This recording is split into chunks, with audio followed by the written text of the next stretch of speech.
Hello, everyone. Hi. We're bringing you another episode of Weird World Podcast. I'm Dean. I am Carrie.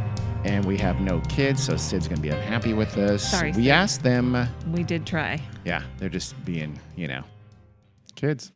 We'll get one of them back I don't know. these I think days. it's over. I think we are podcast empty nesters now. Today, Carrie is going to delight us with something. Delight. Yeah, well, maybe not delight. Wait a second. You've promised now some uplifting, cheerful fare. Yes. Okay. Is this cheerful? Maybe not so cheerful, But uplifting? But it is uplifting. Okay, Yes, we'll settle for there that. is a very positive message in this podcast Okay. Intrigued. on several levels. I like it. However, there may be a warning or two, and I'll give you a heads up when we get to warning territory. You mean unlike the Bloody Benders episode in which I just started talking about the murder of children? Correct. Okay. All right. Because I'm a little bit more thoughtful and considerate than you are. I am not. I thought about it after and felt bad. Well, here we go. Ready? Okay. We're going in the Wayback Machine to Christmas Eve 1971. Do you remember that year? I must, but I was a very small child. 17-year-old Juliane is on an airplane. There's turbulence. She's sitting by the window, and as she's looking out the window, she can see bright... Please say a gremlin. And this is the... No. Damn it. She sees bright white flashes of lightning. She's a little apprehensive. Her mom, however, is very calm. Does lightning knock out passenger jets? Does it knock out what? Passenger jets. Can lightning knock a jet airplane out of the sky? Well, I suppose it's not good if it hits the plane. Huh. I haven't thought about that until now, so thank you. Because I've You're seen welcome. lightning on a plane, and I wasn't afraid. I know. Now I will be. So Yeah, I have appreciate it. too. Well, other people are not as calm as she is. People are panicking and screaming. Just from the lightning, or they're getting knocked around like? There is turbulence. Okay. Things are flying out of the overhead bins. Have you ever been in that bad of turbulence where people were like audibly freaking out? Yeah, but not like screaming. I have. Just I like mean, gasping and yeah. Okay. Yeah. I've seen people raise off the ground. I myself have, with a loose enough seatbelt, have come out of my seat, and also people just. Oh my God! Things like just all over the plane. It was. Our flight to Jamaica was a little turbulent. That was horrible. As I recall. This one was actually a short flight, weirdly enough, down from northern to southern California, but it was just nonstop. And at one point, people were, like I said, just audibly were going just sudden updrafts and downdrafts, just suddenly falling and suddenly jumping, rising too, which seems weird. Yeah, it was crazy. Yeah, no, I've never had that. And when we flew to Jamaica, I don't remember being very worried. I was younger and not very apprehensive about air travel in those days. So this episode is about our air travel experiences, right? Yes, exactly. Just stick on that. Okay. Well, also your perspective on everything changes after you have kids. No. Yes, it does. Okay. Well, for mothers, I can't speak for fathers. Okay, people are panicking, screaming. Things are falling out of the overhead bins. Christmas presents, flowers, luggage. And then Juliane... Flowers seems odd in that list, but that's fine. Go ahead. Juliane sees Slinkies. lightning hit the wing of the airplane right outside of her window. And then she hears the very loud roar of the engines, so loud it's deafening. It's all she can hear. And then suddenly it's silent. That's bad. She realizes she's still strapped into her airline seat and falling. Wait, she's not in the airplane? The way Or the whole plane is falling? she can see directly down. That means she's not in the airplane, from right? her seat. Unless the whole floor fell out. And she can see the tops of the trees coming very fast. Yeah. So she got ejected from the airplane somehow? And then What the hell's happening? nothing. What's happening? Carrie, what's happening? Are you going to cliffhanger us? Are you going to tease? Is this a tease? This is a tease. Oh, you bastard.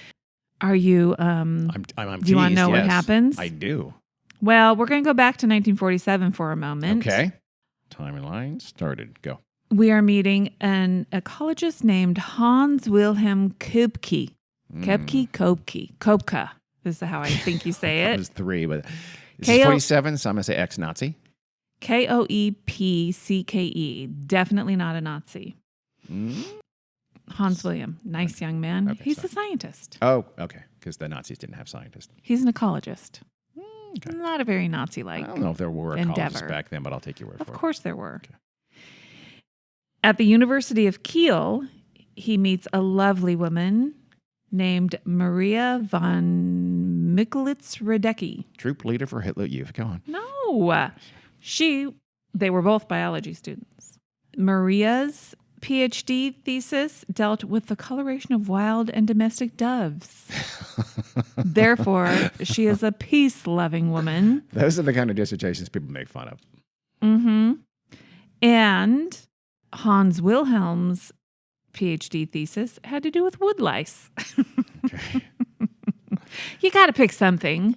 Yeah. It's probably not going to be their lifelong work, but you know. Not everybody can study sharks. Correct. In 1948, Hans Wilhelm was offered a job with the Natural History Museum in Lima, Peru. Very exciting. He thought, I would love to go study the flora and fauna. I don't know. What year was that again? In I'm sorry. Peru. This is 1948. Okay. So the Peruvian government wanted to staff their museums and such with ex-Nazis. Go on. Well, didn't a lot of Nazis end up in South They America? did, which is making this a little more suspicious. No. Mostly Argentina. A lot of Argentina and Yes. Chile, but still. No. Dean, don't. Sorry. Talk about them being Nazis. They were definitely not Nazis. Okay. I feel like They're wonderful people. Okay. Because this was post-war, as you know, travel was very difficult for Europeans in general, but especially for Germans, like Hans Wilhelm and Maria were. There apparently were no passports. What? Yeah, Germany wasn't issuing passports? Yeah. Well, Germany at the time was ruled by the 4 allied nations, Right. the 4 quarters there. So I guess they had to get a passport from one of those. Probably. Whatever area you lived in. Yes, and they were not allowing it, I suppose. Although what, passports? Yeah. Well, I don't know. Travel, I was going to say, but Probably weren't a they lot must of have, but people emigrating at this Yeah, point, it must have just including been Germans? really hard to get because they wanted to check if you were a Nazi and fleeing the country. Yeah, that's probably true. Well, and Like they were. visas were very hard to get, which Sure. it seems like if you didn't have a passport, it would be impossible to get a visa. Hans was not to be deterred or detoured. No, neither one. He was that committed. He really wanted to take that job in Peru. I don't blame him. He basically conned his way onto a transatlantic freighter. And then once he landed, he was not in Lima. He had to basically walk. What? He had to cross mountains. What? Where did it land? Etc. I don't know. I'm not sure. Someplace across the Andes? Probably. I don't think that's a possibility, but go on. Let's just go ahead and believe it. Yeah, don't question it. Because, we're not flying to Lima. We're flying to somewhat jungle on the other side of the It was Andes. it was transatlantic freighter. I thought it was a ship. Oh, so maybe he landed on the Correct. other, Yeah. the Atlantic side of South America and had to walk to the Pacific Probably. side. Okay. And Or hitchhike. he managed to get arrested. Ended up serving time in an Italian prison camp. Italian prison camp? Hold on. In Peru. You had him in in Peru. Wait. Isn't that weird? Italy I don't had know. an... I guess. or was it Italian POWs? Probably. Oh. We had some POWs after the war, so maybe... In Peru? I don't know why they'd be in Peru, but... Or in South America somewhere. I don't know. That's interesting. Yeah. Okay. And I would have thought they had been repatriated by 48 now. Are we in 48? Yes. Ish. All right. Could be 49 by now. That's interesting. It takes him a while. Some holes in your story, but that's fine. This isn't the main gist of the story. This is just a quick aside to tell you how Okay. I'm just how making determined I'm making it not quick by my Koepckes constant are. interruptions.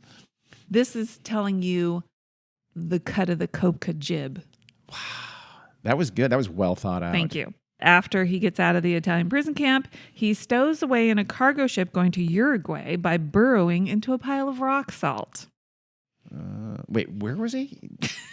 I thought you said he was in Peru. So he wouldn't go to Uruguay. That's I don't know. Other side of South America. There was some confusing geography. I know, here. and I didn't really. Are you sure the Italian prison wasn't in this Italy? Trip. Okay. Well, I assumed it was. In it? No, you said no, it was in 'cause Peru. It makes no sense. Well, I don't. Yeah, I'm going to say he was the in freighter. Italy. I don't know where the freighter. I think it dropped him off in docked, Italy, so- and he got imprisoned there. And then somehow he got to Uruguay. I don't think so. Now he's in South America. At least he's in the right continent. He's getting close. Uruguay, also a major, major destination point for ex-Nazis. You're probably right. I probably am. So anyway, Can we record that? Oh, wait, we just did. I said probably. Okay. And when it comes to geography and stuff like that, you're almost always right. So anyway, he ends up in Uruguay. Okay. It, all in all, takes him 2 years from the time he left Germany to get to the Museum of whatever, Natural History in Lima. And by then, they hired someone else. What? They didn't hold the job open for him. I sent you an acceptance letter, you guys. I told you it'd take me a little while to get there. Well, he took a different job. Something about ichthyology. Fishies. Mm-hmm. And then Maria comes over in 1950, and she gets a job at the museum as well. She eventually runs the ornithology department because, as we know, she is a bird expert. She is a bird expert. She knows all about the colors of doves. In fact, Maria has 4 Peruvian species named after her. Wow. And there is a lava lizard named in honor of both of them. The Microlophus conium. That was precisely pronounced. It's good Latin. And Hans Wilhelm is remembered for his 1,684-page, 2-volume work, quote, Life Forms, the Basis of a Universally Valid Biological Theory. 1,700 pages. Yeah, you Yep. said, okay, so over 800 pages each volume. That's just being a dick at this point. I disagree. It's egregious, Carrie. A universally valid biological theory? No, that's huge. I'm not denying that for a second. I think I don't know what it covers means. But everything. okay, still. You know what you get for You need Christmas. to be succinct. I don't want that. Oh, Jack, we get this for Jack for Christmas. Yes. He's the biology lover. Well, Juliane, their only daughter, was born in Lima in 1954 while they were both working at the museum. Then in 1968, they moved from Lima to a remote part of the forest in the middle of the jungle to study its plants and animals for 5 years. Still in Peru? Yes. Okay. They wanted to explore the rainforest without exploiting it. I like that. They don't sound like Nazis to me. I don't know why you've been saying that. Well, Julianne's 14. She's grown up till that point, living in Lima, enjoying her life. She went to a Montessori? I don't know. I shouldn't say. I don't really know what kind of school she went to. She spoke Spanish, but she also spoke German. Spoke with a German accent. Do Do Spanish in a German accent, Carrie. But, I can't. And yet you tried. English, by the way. But now say I can't in Spanish in a German accent. I literally can't. Say, ¿Cómo estás? In a German accent. No. ¿Cómo estás? She had friends and all that kind of stuff. That's good. Vibrant social life. Okay. She's on TikTok. She had a lot of followers. She didn't want to go to the jungle. She thought, it's yeah. going to be boring. We're going to be isolated. What am I going to do? Lima's a big city. I know. That's a big, big difference. But her parents didn't really give her an option. She was 14.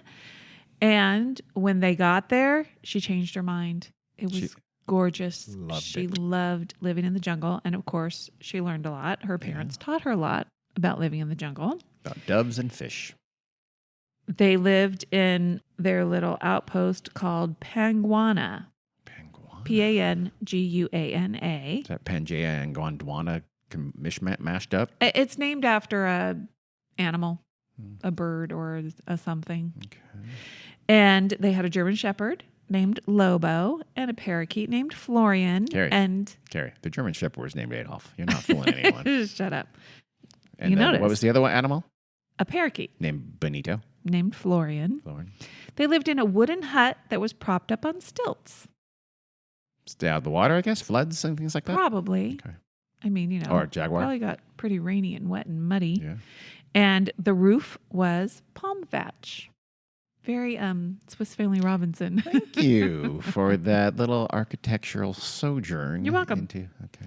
What were the interior walls manufactured from, may I ask? Was there Wood. Was there? Okay. I'm sure the interior and exterior were all I wood. wasn't sure. It could be drywall. Nope, no drywall, no plaster. Anyway, Juliane was homeschooled, as you might imagine. She had very smart parents. Her textbooks and schoolwork were mailed to her, probably from Lima. But after 2 years, the educational authorities in Peru said, no, you got to go to school. You got to finish high school. So she's 16 now. Yes. And she can't be homeschooled to her degree. She's actually already turned what a 17 concept. by this point. So she had to go back to Lima. And I'm not positive. I don't think she had to go take classes and stuff. I think she had to go take exams showing that she could pass all of the high school requirements. So she and her mom go to Lima. This is at the end of 1971. It's just before Christmas, and she passes everything, I'm sure, with flying colors. And she has a high school graduation ceremony. And I believe it was December 21st was her graduation ceremony. 1968? 71. 71, I knew that. And 68 is second. when they moved to Panguana. That's right. So they were there. Okay, got it. Mm-hmm. And then she and her mom are supposed to fly back to Panguana. I see what you're doing here. What am I doing? The dates. I'm tying it back to the earlier date. Go on. Okay. And they want to get home in time to spend Christmas with her father. But Juliane, she didn't really get to go to high school. And she got to do the graduation ceremony, but there's a graduation ball on December 23rd. In Lima, and she wants to hit that ball. She really wants to go to the ball. Okay. So her mom says, oh, okay, it's kind of a once in a lifetime event for Juliane. So she lets her do it, but it was kind of hard to change their flight reservations because it was Christmas time and most of the flights were booked for people traveling for the holidays. From the jungle to Lima. Were there any flights? Where are they? From Lima to anywhere. No, wait. They're not in Lima, though, right? Yeah, they are in Lima. Oh, I thought she's flying to Lima. No, she's in Lima. Okay. She's done her graduation. Where's she flying Goes to the ball, back to Panguana. Oh, where there's a ball. The ball was in Panguana? No, the Okay. ball was in Lima, Super which is why confused. they had to delay their flight back to Panguana. They hadn't accounted for the ball, Oh, I just see. the graduation. So they stayed longer in Lima for the ball. Correct. Got it. Because they had to hit that ball. Let's not use that phrase anymore. I never did. Only you did. Okay. So her mom relented Okay. and then had to scramble to get them on a flight back. And it was very difficult. The only seats she could get available were on an airline called LANSA, LANSA. It's an acronym. And this Latin American Nautological Airline. Boom. Done. Got I it. can Nailed tell it. you what it is, but I'm not going to. I don't have it in my notes, and I don't feel like looking it up. It's fine. Oh, wait. I left an S out, didn't I? Damn it. I'll think of something. Go ahead.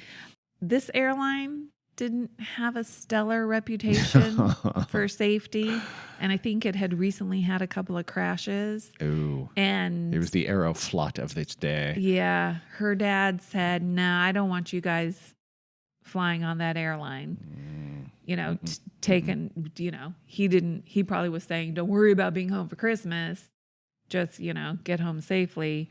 But they decided, "Nah, it'll be fine. We can take that flight." So It was the Spirit Airlines of the 1970s. probably. So they get on LANSA flight 508 because they really wanted to make it home in time. Big red flag should have been that the airplane was 7 hours late. Ooh, that's Getting very there. late. Yep. And they say things like, we had some mechanical issues. Remember when they used to say they had mechanical Yes. issues when the flight was delayed? Don't ever say that. They don't anymore, but they used to. Yeah, I know. That's insane that ever happened. Now, you know what? The engine sounded a little rough on the way in, but we think we fixed it. Hop on.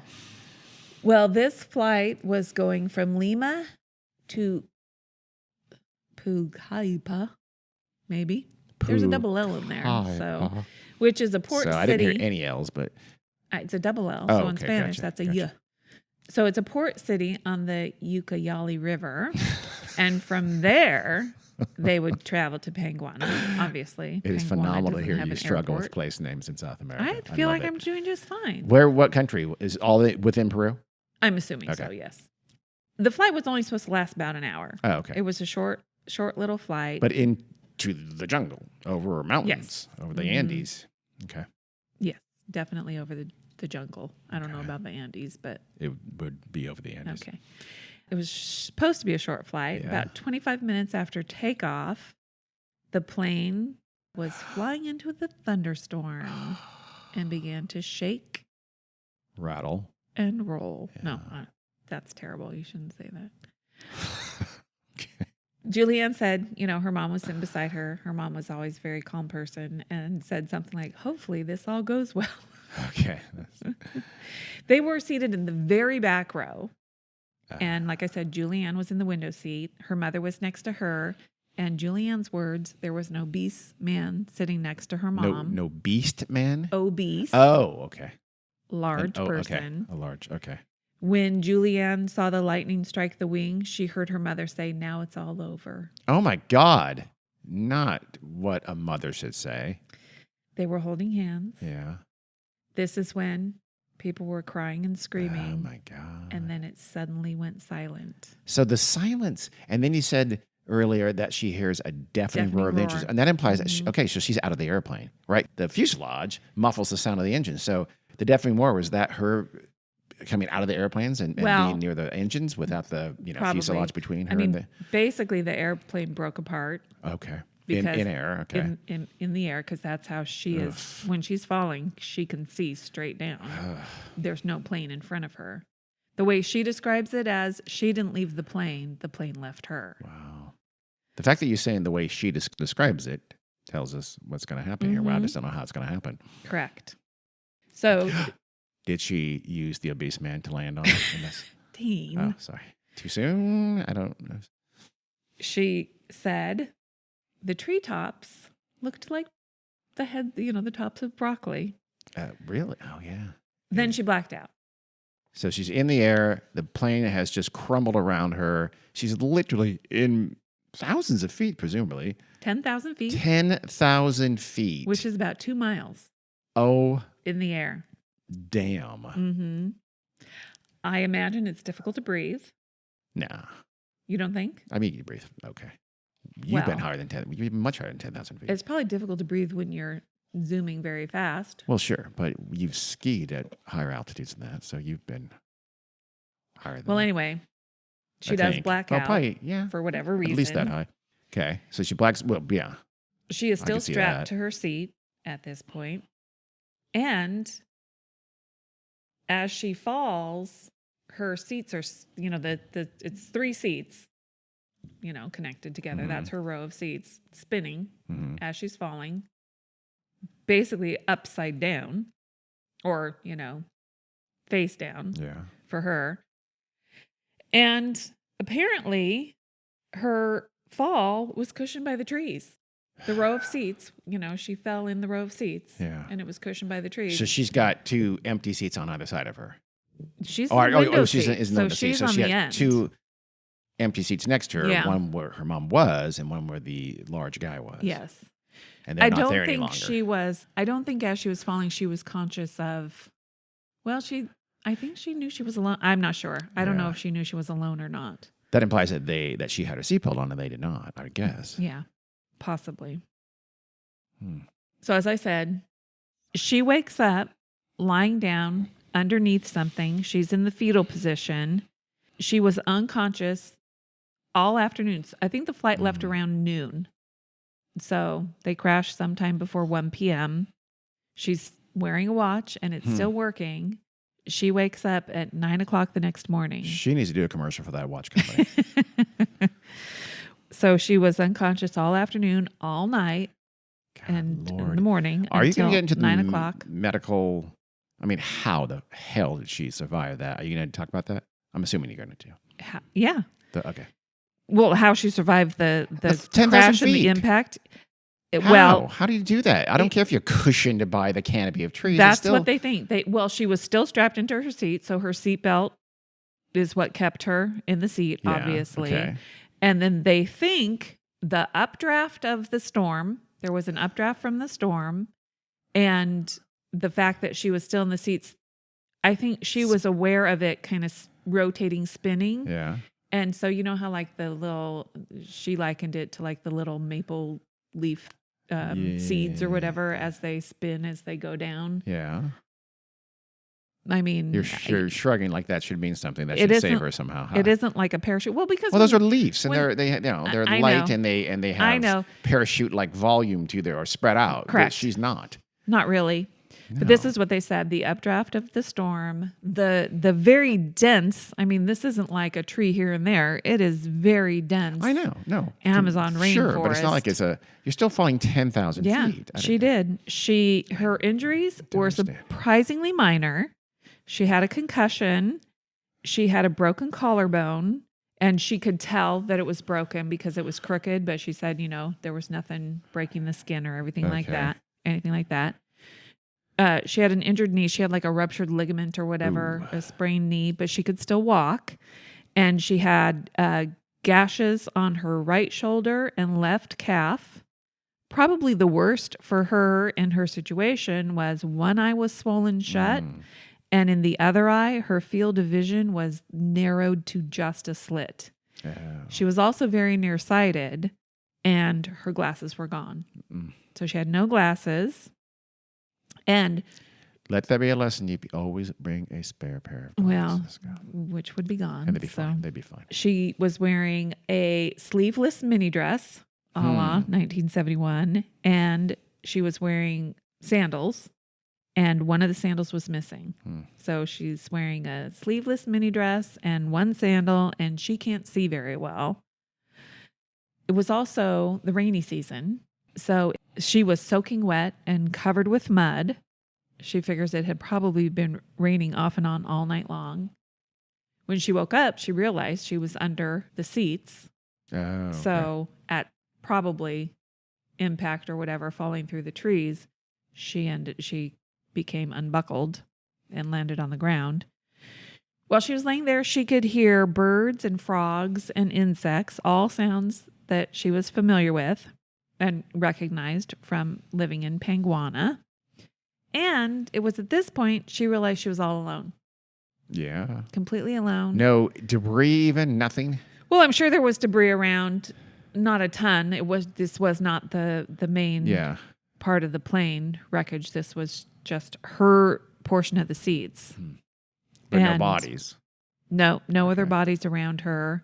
That she could see, but she couldn't see very well. So. She tried calling out for her mom, but, got no answer from anybody.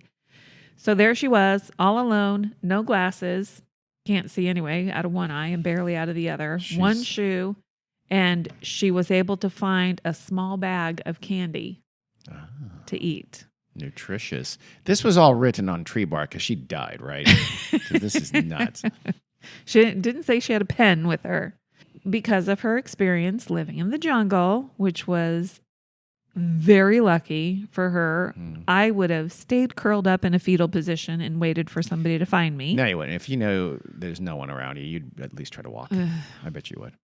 Well, you know what they say. The smartest thing would be to stay with the wreckage because they're going to be looking for you. Yeah, but you said she's not really near the main wreckage. If I found like the main wreckage and I thought that's where the orange black box was, I'd stay with that probably, yes. Correct. When I was 14, I can't imagine how dumb I would have been and what I would have done. But you look cute in a sleeveless mini dress. I'm imagining. I probably shouldn't imagine. That sounds creepy. No, you shouldn't. I'm married to you. But she's 17 by this point, right. so I don't know why I said 14. So that's fine. Okay. I wasn't much smarter when I was 17 either. So anyway, she knew what animals were in the jungle. I'm going to list some of the scary ones, the jaguar. 8-foot-long caimans. Oh, yeah.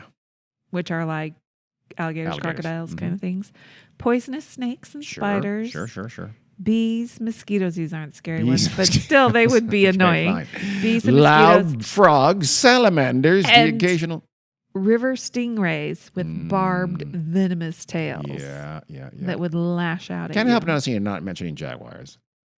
You should probably mention jaguars. Oh, well. They're there. I don't read anything about jaguars. I would think so, wouldn't you think? In the Amazon? This is the Peruvian Amazon. I would think they'd be there. Yeah. And also one thing said that she knew, or she had learned, find water, Mm-hmm.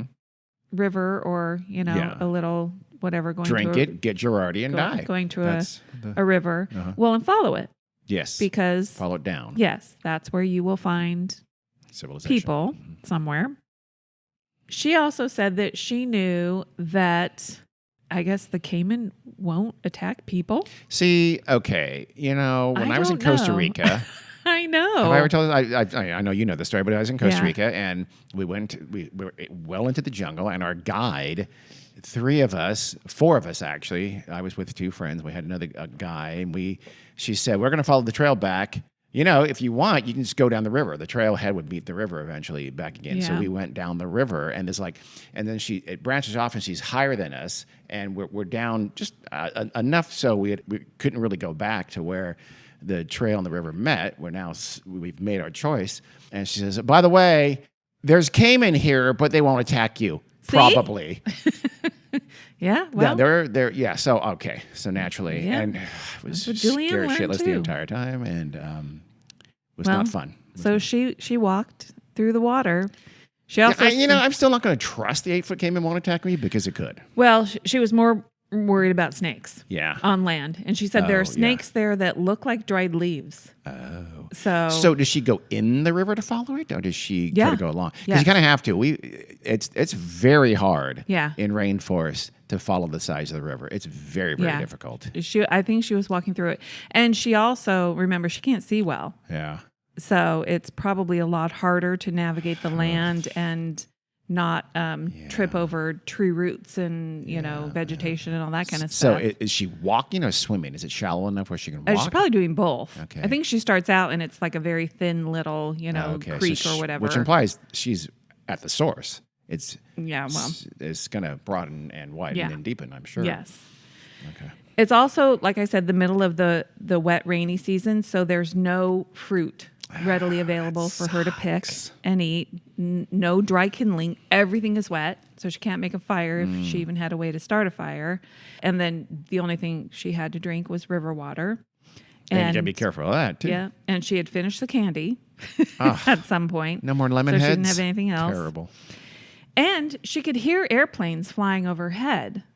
But she can't see them through the canopy of the forest. They for sure can't see her. She's assuming they can't see her either. So she's just got to keep going. Yeah. She knows what she's got to do, and she's going to do it. On the 4th day, I am forever now going to fly every plane trip with a flare gun from now on. Yeah. Just in case.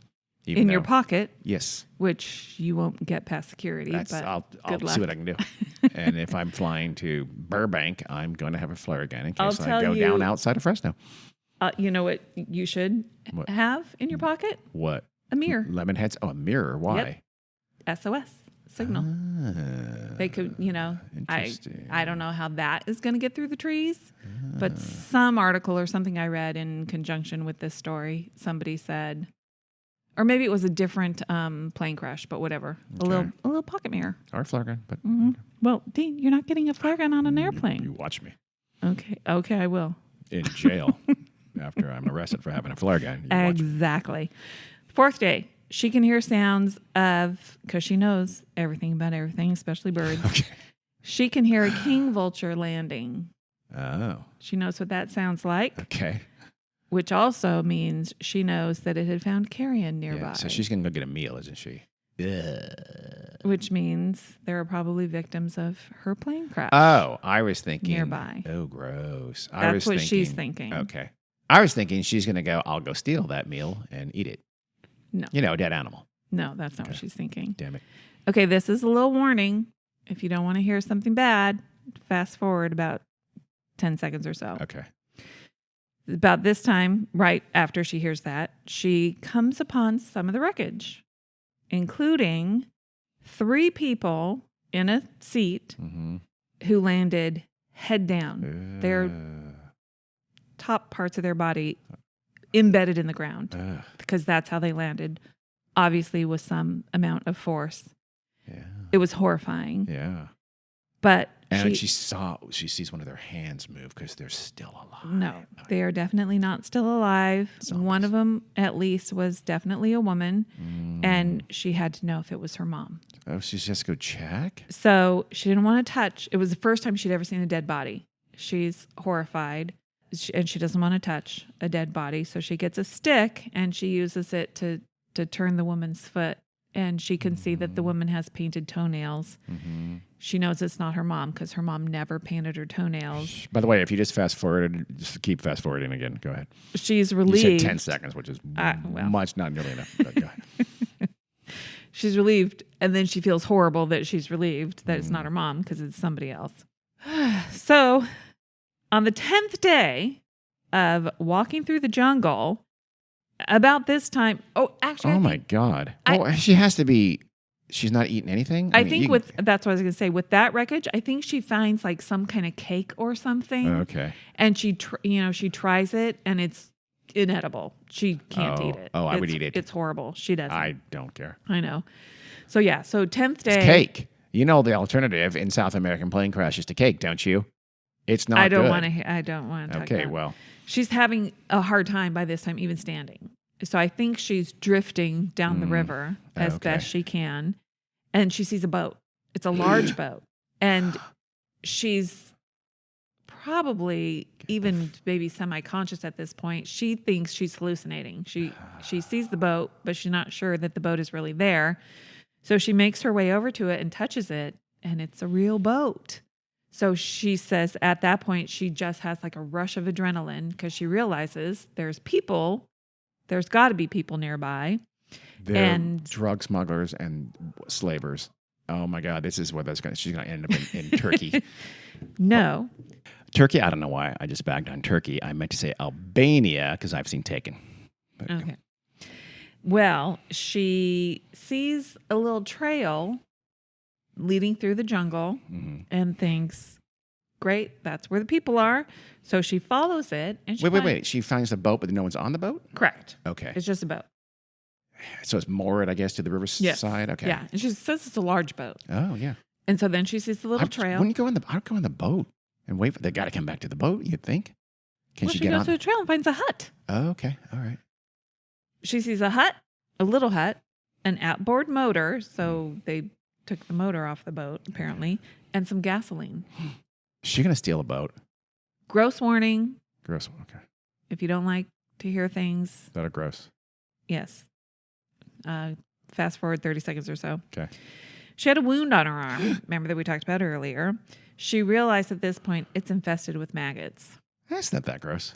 That's good. You want that, right? Correct. Through the movies, in this case, Maximus, what the hell's that movie again? I don't know. The Gladiator. In this case, the Gladiator, he says, no. You leave the maggots there. I know. But I would be horrified and I would want the maggots out of my arm. She remembered. I'd put them in other parts of my body just to clean everything. It's like a shower. Gross. Some maggot bath. She remembered one time their dog had a similar wound that had maggots in it, and her father cleaned it out with kerosene.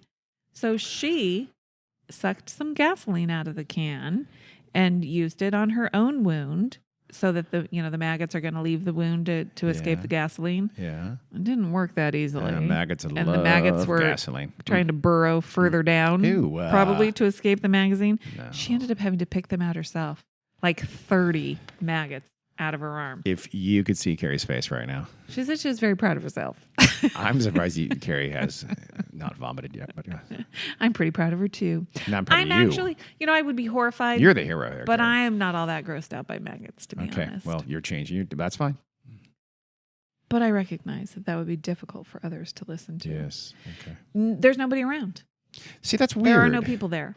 So she goes in the hut to go to sleep. Yeah. And she's going to worry about it. You got to figure, what if it's like, it's the rainy season? But they took the outboard motor. Where would they have gone? They're there somewhere. They're probably somewhere. out in the jungle doing Hunting. whatever they're there to do. Killing monkeys for food. Well, she wakes up. She falls asleep, but she wasn't asleep all night long. She wakes up. Is this the story of the three? Is he Goldilocks? No. Okay. To hear men's voices. To her, they sounded like angels. And when they saw her, blonde, white girl, they With thought maggots. They without thought maggots, but they thought she was a kind of water goddess. Okay. Which, from a local legend, it's a water dolphin, white-skinned blonde woman hybrid. That's weird. How is that not a weird bit? It might one day be. I know. Hold on, I'm writing that down. So, blonde water dolphin. Water goddess. Water goddess. In Peru. Well, it turns out. I'm picturing a dolphin with a wig on and white skin. and a mini skirt. She spoke Spanish, as I said, so she told them what her name was and what had happened to her. They were forest workers. So they treated her wounds, gave her something to eat, and then more candy. The next morning, they took her to a village. They gave her cake and they said, "We found this in a plane. You're going to love it." Oh my God, Dean. Sorry, my bad. They took her to a village where there she was airlifted to a hospital. God. 11 days. 11 days. That's yeah. You can you can live like 30 days without food. And she had water, so 3 days without water. It's like 5 days without food, right? It's yes, no. It's like 3. 3 minutes without air, 3 hours without something else, or 3 days without water, 30 days without food. You can live up to. I mean, 30 I wouldn't days? test it, but you could. Wow, a healthy person. Yeah, she was obviously healthy. You can be in bad shape at that 30 days, but yeah, she was slim. I mean, you know, yeah. I mean, she survived 11 days with just candy and water. So the day after that. The day after she got to the hospital, she finally sees her father, who, as you could imagine, is overjoyed that his daughter is found alive. And over the next few days, he's frantically searching for news of her mother, something about her mother. And Juliane actually helps the authorities locate the wreckage and so they can recover bodies. And her mother's body is located on January 12th. And somehow they determined that her mother had survived the crash, just like she had, but that she was very badly injured and wasn't able to move. I don't know how she was found. And that she died several days later. Oh, my God. Yeah. Never moving, just hanging on wherever she landed. Yeah. So Juliane is very much haunted by, the thought of her mother surviving and then dying. Yeah, she could have shared her candy with her. It's terrible. I know. They think, actually, that there were 14 survivors of the initial plane crash. So they found all the bodies, and 14 seemed like they lived for a while. Yeah. Didn't die. Okay. Yeah, for some reason. I'm not even positive they found all the bodies, to be honest. Really? Yeah. So there could be other survivors. They just decided to live in the jungle for the rest of their lives and never told anyone. This is the worst. So how many total people were on the plane? I think 91 or 2 or 3. And she was it. She's the sole survivor? 86 passengers, I believe. And then the rest were crew. So it wasn't a huge plane. Yeah. Still, it's the highest death toll for a lightning. Plane hit by lightning in the air. Is it the highest death toll for a sole survivor? I don't know. There's been other sole survivors. Yeah. I don't know the answer to that question. So she, she recovers a little bit. Then she and her father return to Germany so that she can fully recover. And she ends up going to the same university her parents did. And she also gets her PhD in biology and becomes an eminent zoologist. Oh, what does she study? Is it moth wings? Was it any? Bats, I believe. She's a mammologist. Oh. But yeah, she is very fascinated by bats.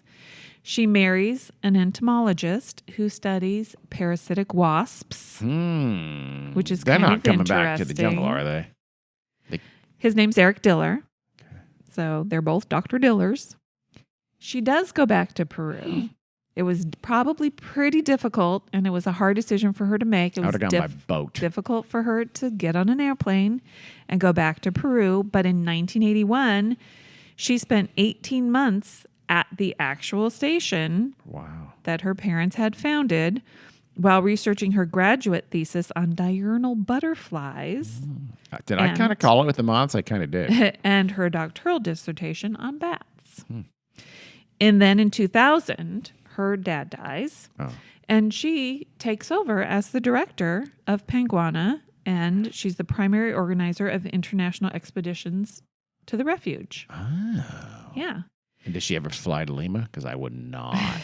Well, I would probably. drive. I would wait until they built roads. Well, she said that when she was hiking back to civilization after her crash, she made a vow that if she survived, I will never eat another lemon head.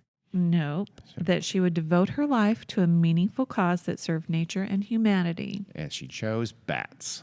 Well, and also the Amazon rainforest. Okay, got it. It was Penguana, the research station that her parents founded, was the oldest biological research station in Peru. And starting in the 1970s, so while she was still there, Juliane and her father lobbied the government to protect that area from clearing, hunting, and colonization. That's good. Yes. And then in 2011, the newly minted Ministry of Environment declared Penguana a private conservation area. And so they wanted to acquire adjacent lands, to protect them too. They were getting sponsors from abroad. And one of the main... A woman, a lady, something. Don't use that kind of terms. But let's say Europe. Okay. One of the main supporters of this is a bakery chain based in Munich. I was really hoping it was Bimbo Bakery in Mexico. No, it's called... I'm not going to try to say it. It starts with an H. Please say it. Please. Please. Hofpiffistery. Yeah. Oh, spot on. Well, thanks to Hoppifistery. It's getting worse. And I'm sure they have other donors. They were able to expand the property from the original 445 acres to 4,000. Wow, nice. Yes, very good. While she was working on her dissertation, she documented 52 species of bats at the reserve. They now know of 56. And in contrast to that, there are only 27 species in the entire continent of Europe. Bats? Yep. Yeah. That's not surprising. I'm surprised it's 27. After the crash, she kind of stayed away from the media because she didn't really like some of their practices. What do you mean? Was it a big story? Was it like an It was international? It was an international story. She didn't like the attention in the first place. I mean, think of how she grew up. It makes sense that she didn't like all the attention, but she was also bothered by some of the stories that were coming out and how she was depicted. What do you mean? In Life magazine in 1972, they reported that she had built a raft of vines and branches. So they just made shit up. Exactly. And a German, I guess it's a magazine called Stern, had that's the number one daily news magazine. Really? Well, Life magazine. is pretty big Life too. is humongous. Yeah. So these are two major media. Yeah, Stern. I had never heard of Stern, but they said that she feasted on a cake she found in the wreckage, and I guess implied they did do an interview with her while she was recovering, but they implied that she was arrogant and unfeeling. Wow. Yeah, I mean, why would they? So Stern, she didn't feel like talking to them, so they probably And, she might have mentioned the cake that was horrible or whatever. And why? Because Stern is a German magazine, and it was German chocolate cake, and they felt offended by her not liking that cake. That's my theory. Well, chances are it was not a German chocolate cake. There was also a very cheesy Italian movie made in 1974. The title in English is Miracles Still Happen, and they said it portrayed her as a hysterical dingbat. Really? I thought they're going to make it super sexy, and she's running around the jungle half naked and things like that. I don't know. She was portrayed by a British actress, somebody I'd never heard of. Then in 1998... Dame Judi Dench. No. Penhaligon or something was the last name. I don't remember the first name. That sounds like a German bakery. Maybe Sharon or something like that. But anyway, in 1998, Juliane was approached by Werner Herzog. He loved to make movies in South America. Yep. A famous movie director who, as you just alluded to, he made movies in South America. And in 1971, he was in Peru, I think scouting locations or whatever for Aguirre, about, I don't know, Spanish conquistador or something like that. Oh, it's called Aguirre, the Wrath of God. And he was in the airport in Lima on Christmas Eve, 1971, and he had a ticket on her flight. He was supposed to be on to go that into flight. the jungle. Okay. And At the last wow. minute, there was some sort of schedule change, and he ended up not taking that flight. So after that, obviously, he was a little bit fixated on that flight and Juliane because it was a huge story. So he contacted her with the idea of filming a documentary. So that was into what year? That was 98. So he's 27 years to do that? Yeah. Okay. She goes with him back to, she had already been back, but she goes back again. But this time, they go to find the wreckage and everything. So they do trek through the jungle and kind of recreate her walk out of the crash site. So they do I looked for it. I couldn't find it on any of the streaming services, but it is on YouTube. The documentary? What's it called? Wings of Hope. Wings of Hope. So it is available to watch on YouTube. It is pretty interesting. There are parts where, this kind of tells you how comfortable she is in the jungle. There are bugs all over her. And she's just going about her business, and they do close up of her hands and arms where just bugs all over. Nothing you can do about it. And she speaks Spanish and German, and then there's a translator, dubbing her stuff into English. Her stuff. Yeah, that's good. Her words. I don't know. Stuff, her lines. They're not fine. lines. Stuff's good. I think it was difficult for her to do, but it was also therapeutic for her. She wrote her own account of her experiences in a book called When I Fell from the Sky. I thought it was going to be called Let Them Eat Cake. That would have been... Nope. Somehow. When I Fell from the Sky, published in 2011, and it won the Corinne Literature Prize in 2011. That's impressive for not ever having heard of that. Well, I think it's a German award. Okay. And the government of Peru awarded her the Order of Merit for Distinguished Services in the degree of Grand Officer. That sounds good. Again, I'm sure don't know what it is, but it sounds very prestigious. Yeah, so I think they like her in Peru. And I'm pretty sure they like her in Germany. Yeah. Sounds like they do. Sounds like they, except for Stern. Stern is not a big fan, at least. Yeah. But, So anyway. They also published Hitler's diary, so that was embarrassing. She has retired from her position as the director of some zoological thing in Germany. I don't know. Still living a good life? Now. She's still alive as of today? I believe she is. As of 2022? That's impressive. Yeah, very impressive. Damn. Amazing. Amazing story. I would love to hear, if you're a doctor or coroner or something, how do you physically survive a 10,000-foot fall? I don't care if you're twirling. I don't care if it's a really fluffy trees that you're landing on. You're at terminal velocity. I just don't understand how you can possibly survive that. Yeah. Is that the highest height someone's ever survived, I wonder? I don't know. Yeah, I would look that up. Yeah. Someone look that up and tell us, because we're not going to do it, obviously. I can look it up. No, I will post pictures of her. Falling? No. Yeah, actually, there are pictures online of her at the ball, all dressed up. When she hit the ball, we said we weren't going to say that phrase again. And then, pictures of her, in her little dress and everything. Damn. I know. Amazing. That's an amazing story of survival, Carrie. It is an amazing That is uplifting. story. Thank you. I know. Sure, her mother died a horrific death, but still, otherwise, besides that, and there were maggots involved in the story. She did. But besides the death and the maggots. But also, her mother can be credited for her surviving, because her mother taught her everything about the jungle and her dad. And, both. Taught about the jungle, and that helped her live. It absolutely did. All right. Well, thank you, Carrie. You're welcome. Appreciate that ultimately uplifting story that you tell us there. It's a good one. It is. You're keeping your word, more or less. Yep. Well, thank you. You're welcome. Until next time, this is, as you know, the Weird World Podcast. See you later. Thanks for listening. Bye.